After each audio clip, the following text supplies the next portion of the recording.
Hey everyone, I'm here with a quick video on Diddy. Karrine Steffans, who wrote the book Superhead, which when that book came out, everybody and anyone who was out in the streets looking to purchase, grab, and read the book.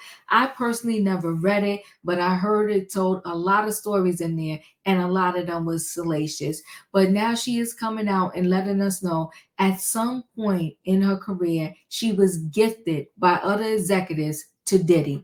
So and this was back in 2001. So see, people want to act like now that they had no clue what Diddy was doing, but they had a clue because his behavior has been going on for decades. Now she doesn't consider herself a victim, but unfortunately, she says it was what it was and it happened. So let's go ahead and share screen and get right into this story.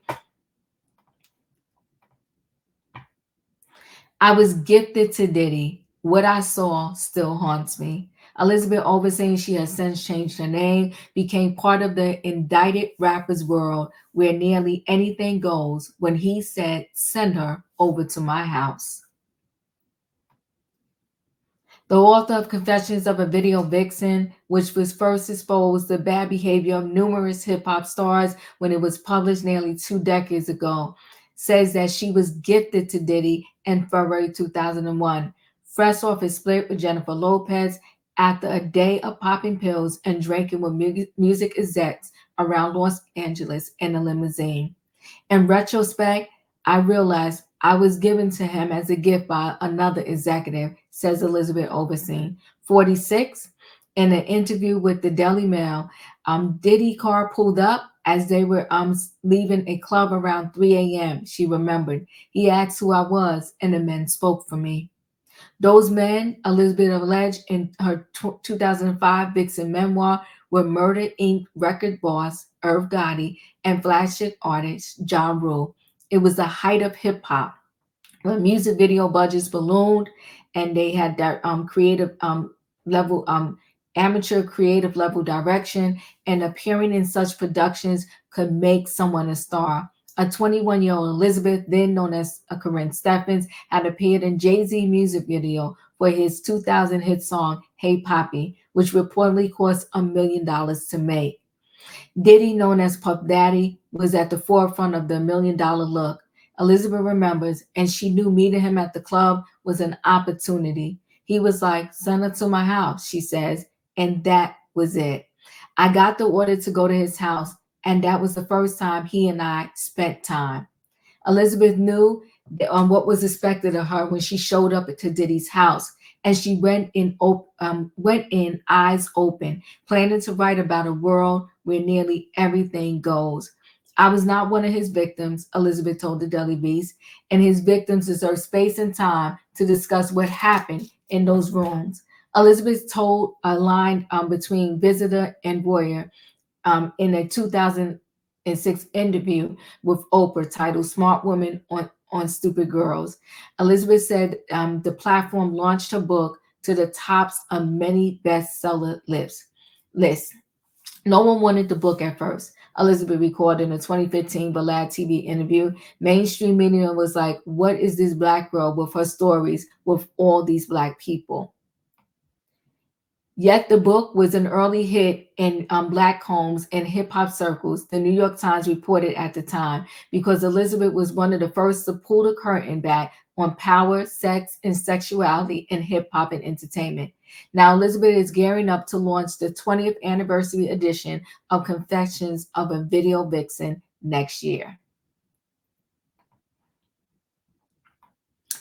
In the book, More Salacious Pages, it is revealed Elizabeth had relationships with Jay-Z, DMX, and Diddy. She also disclosed romantic connection with Vin Diesel, Fred Durst, Bobby Brown, Lil Wayne, Method Man, and Bill Maher, among others. She explained that these were not traits. The majority of them were relationships that lasted for years. Bill and I were together from 2005 to 2007 and are still friends to this day, Elizabeth tells the Daily Beast. I love that man. As for other connections, I no longer discuss my personal life with the public. In telling her story, Elizabeth says she hoped to change the conversation around female sexual anatomy in a world where women are treated as objects to be used. At one party, allegedly at Diddy's mansion on Miami Star Island, the same mansion he allegedly put up as bail collateral after his September 16th arrest on racketeering and human trafficking charges, Elizabeth remembers it was like the Great Gatsby: men in tuxedos, topless women in angel wings, champagne, and synchronized swimmers on the outside, with group sex in the bathrooms, trays of hors d'oeuvres, and drug pills being passed around on the inside. You choose your pill, you take your champagne, and that's your vibe for the night, she says. It's effing intense. She adds, and that was kind of one scene. A darker scene was happening behind closed doors, which men were inflicting power and pain over women. Elizabeth says seeing a video of Diddy attacking his then girlfriend Cassie after an alleged freak off was triggering. I didn't watch the whole thing. It was very triggering, and I knew exactly what that was, says Elizabeth, revealing that she had been frequently abused by rappers that she has dated. I know exactly how that feels. I know exactly how that feels. She adds, and it's not Diddy, and it's not just music or hip hop. The problem, Elizabeth said, is men who deep down hate women.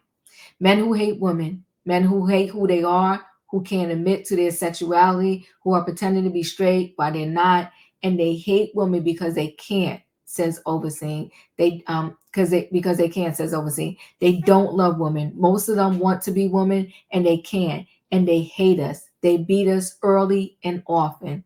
In another scene from a book, Elizabeth remembered popping ecstasy and Diddy taking her and rapper Exhibit to a queer club.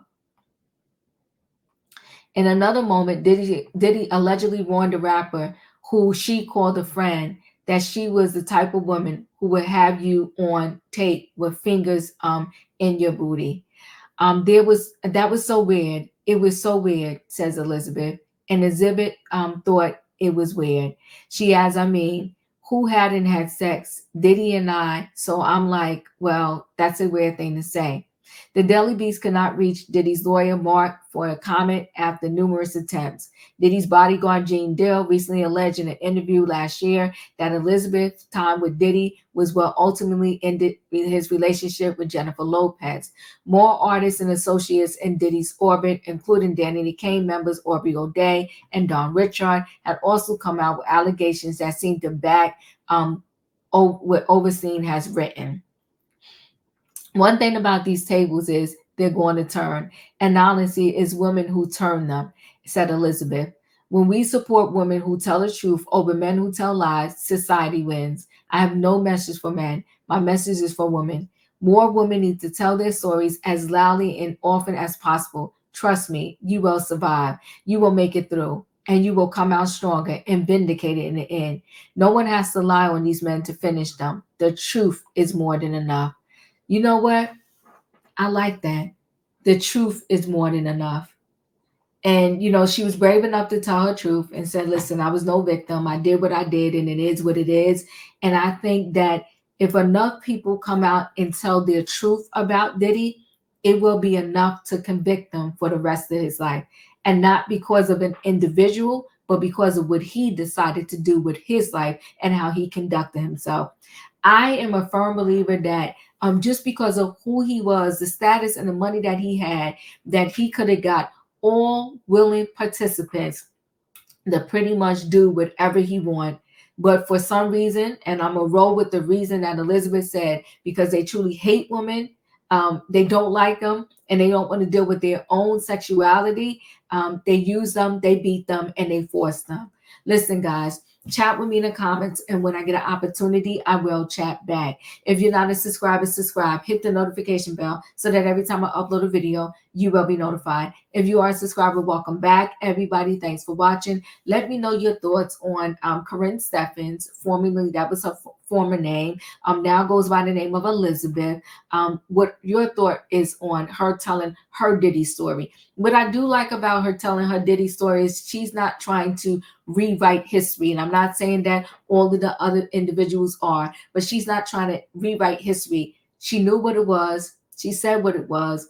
And at the time, she herself engaged in it, but she probably engaged in it because she was so used to being exploited by the entire industry, which is so sad. Anyway, guys, chat with me. I will chat back. Hit the like button, and I'll see you on the next video.